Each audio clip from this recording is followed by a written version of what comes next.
Hi, I'm Will McNeill. I'm a lecturer in philosophy and I'm also the admissions tutor for philosophy at the University of Southampton. In this brief presentation, I'm going to talk to you about studying philosophy at university, but we're going to start by thinking about what philosophy is. So I imagine that this is one of those common things where if you ask 10 different philosophers, you might get 10 very different answers. A quick answer that I really love comes from the fantastic author and philosopher Iris Murdoch. She says that philosophy involves seeing the absolute oddity of what is familiar. And I think there's something absolutely right about that. Another way you can think about what philosophy is to think of it as the most abstract of all investigative subjects.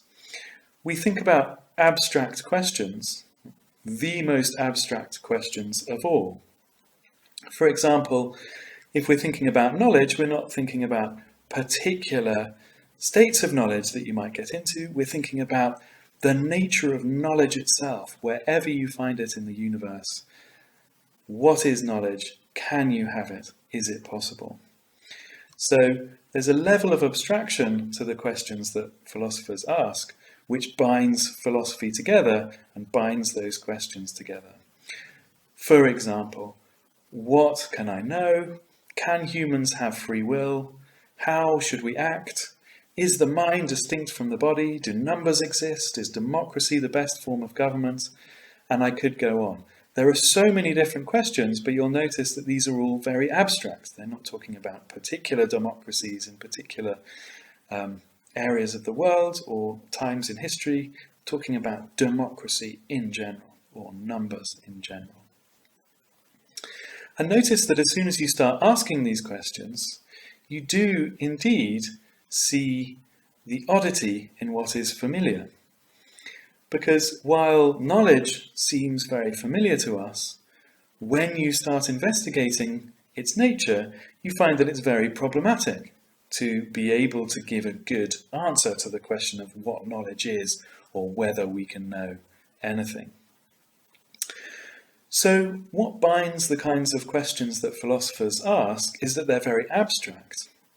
And one of the results of that is that they're not the kinds of questions that could be answered empirically or scientifically. The question of whether numbers exist is not a question that you have to investigate particular corners of the universe in order to ask or indeed to answer. Another crucial fact about these questions is just that they're incredibly important. We need to understand how knowledge works or if knowledge is possible. We need to understand whether we can have free will. Right? After all, for free will in particular, note that it's very hard to see how we could be morally responsible unless we were free will. So these are really important questions as well as being abstract and foundational. And in each case, when you start asking these questions, you do, as Iris Murdoch predicted, find absolute oddity in what at first sight seemed perfectly familiar. So one way to think about philosophy is just as a set of particular kinds of question or topic or subject matter. But another way to think about philosophy is to think of it as a particular kind of method or methodology. Philosophy, on this way of thinking of it, is a skill, and it's the skill of rational, reasoned argument. Philosophy as a subject proceeds primarily through rational argument. In philosophy, we identify the reasons for a particular position, and we critically assess the extent to which they support the view that we're interested in. And here at Southampton, we have a course that you will all take called Reason and Argument, and that is, in fact, logic. Logic is the machinery of philosophy. It's how philosophers make progress in trying to answer these difficult, abstract, and seemingly intractable questions. To say that philosophy proceeds by rational argument and logic is to emphasize the discipline of the subject. But I think it's also worth emphasizing the creative skill that this allows you to master. For understanding and learning about and engaging with arguments in a serious and disciplined manner allows you to do very creative things. It allows you to question assumptions that your opponents are sharing with each other, to discover new solutions to difficult and seemingly intractable problems, and also new ways, new methods of solving those problems. More generally, philosophy allows you to think differently about the world and your place in that world. And it allows you to learn how to change your own mind, to get better beliefs, greater understanding of how the world works, as well as to be able to change other people's minds in a rational, reasonable, calm way. In general, and to use a very well-worn phrase, philosophy is the creative skill of being able to think in a disciplined way outside the normal box. Here's another quotation that I think really helps to understand the nature of our task in philosophy. Philosophers are lovers of wisdom, and here's Socrates. He says, "True wisdom comes to each of us when we realize how little we understand about life, how odd the familiar really is."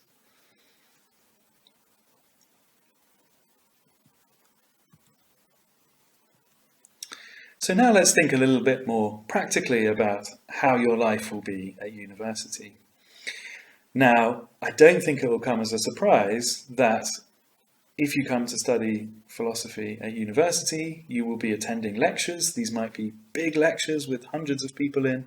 They might be very small lectures with 10 to 20 people in.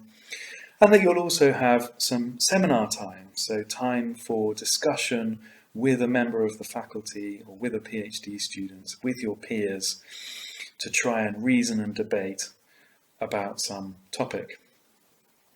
Here at the University of Southampton, you do also get some tutorials, both in your first year to help with essay writing, and also most notably in your third year when you're doing your philosophy dissertation. So these are one-on-one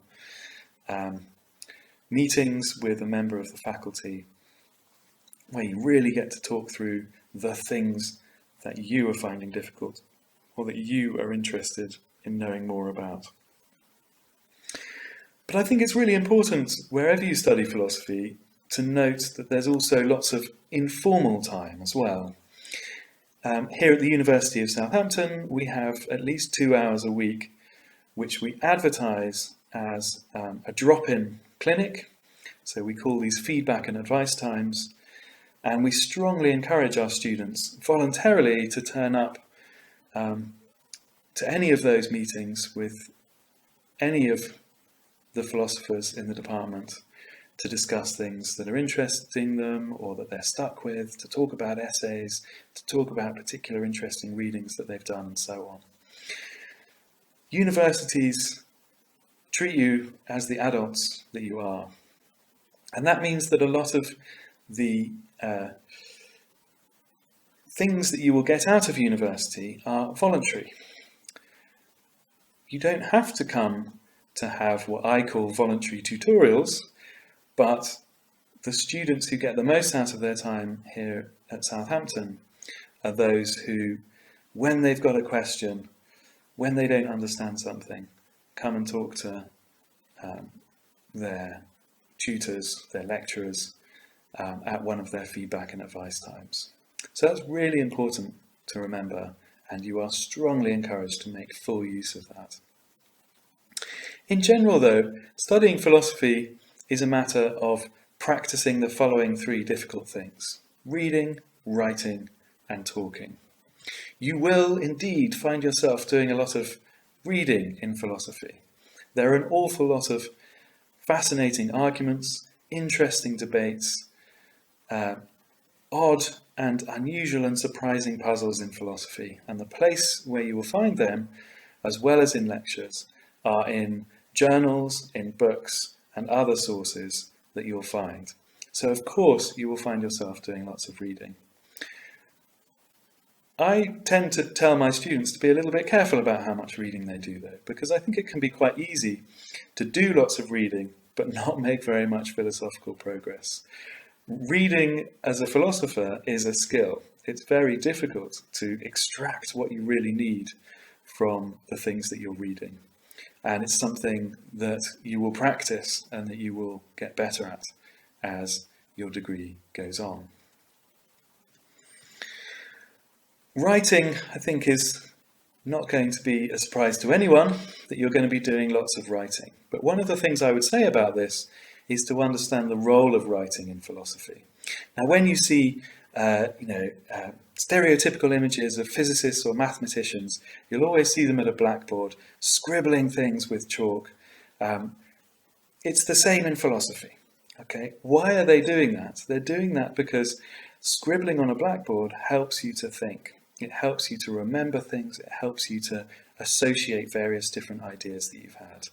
And in philosophy, writing is the skill of thinking more clearly. The more you practice your writing, the better a thinker, the better a philosopher you will become. So we strongly encourage, and we do as much as we can to help you with your writing and with practicing your writing. So of course you will find yourself writing lots of essays, but you'll also find yourself writing lots of notes, rewriting those notes, trying things in a different way, seeing how that helps. And depending on the institution that you go to, you might even find yourself writing other things. Scripts for group presentations or for posters or other materials as part of the different forms of assessment that you'll get at university. And the final thing, which is crucially important in philosophy, is talking. Talking is another crucial way of getting better as a philosopher. And wherever you go, you will get lots of opportunities to talk philosophy, not only in lectures and seminars, but also, of course, because you're at a place where there are lots of like-minded people. Not people with the same beliefs, but people who are curious about philosophy, who are engaged in the project of improving their beliefs, improving their understanding of the world. And you'll find that many universities have philosophy societies. They will run socials, they'll run pub quizzes, they'll run coffee mornings, they'll run lots of things which help you to interact with your fellow students and do that important and exciting task of talking philosophy to each other. Okay, so that's a little bit about what it's like to study philosophy at university and what you should expect. A good thing to do when you're looking at different departments is to think about what kinds of assessment they have, so essays and exams, but also do they have presentations, group presentations, posters, and so on. What kinds of assessments suit you? Another good thing to look at when you're thinking about different departments is what kinds of teaching you'll engage in, lectures, seminars, tutorials, are there office hours or feedback and advice times and so on. But another good thing to look at would be whether there's an active philosophy society, what kinds of things are going on. And that's always a question you can ask an admission tutor such as myself.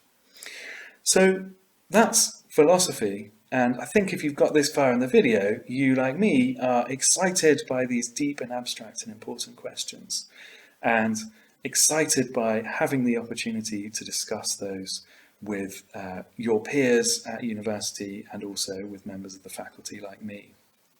But you might be wondering what philosophy will lead to, and that's certainly a question I get asked a lot as an admissions tutor. What can I do with a philosophy degree, you might ask? Well, in essence, the answer is anything. Okay, philosophy is not a vocational course, but in that respect it's no different to history or English. These are topics that are meant to be teaching you general skills that you can then take to the workplace. Our students go off to become lawyers. They work in consultancy firms, they work in finance firms, information technology, non-governmental organisations, charities, think tanks. They go on to become teachers, but also civil servants. They go into publishing, they become entrepreneurs. Pretty much, you name it, there will be a Southampton philosophy student who is doing it and making a huge success of it at the moment. How is it that this is the case? Well, here's a lovely quote from the Times a few years ago. They say, look, the great virtue of philosophy is that it teaches not what to think, but how to think. Philosophy is, in commercial jargon, the ultimate transferable work skill. And I always say to my students that the challenge for them as philosophy graduates is not that there's a lack of choice for what they might be able to do, but it's just that there's so much choice. And one of the reasons some philosophy graduates take a little bit longer than people, for instance, who've done engineering to find their feet is just because they've got so much choice. There are so many things that it's possible for them to do. So, that's a little introduction to what philosophy is, what studying philosophy is like at university, and what you can go on to do with philosophy. But do please feel free to contact me. My email address is up at the top there, or to contact the department here at the University of Southampton for any more questions about our fantastic course. Thank you.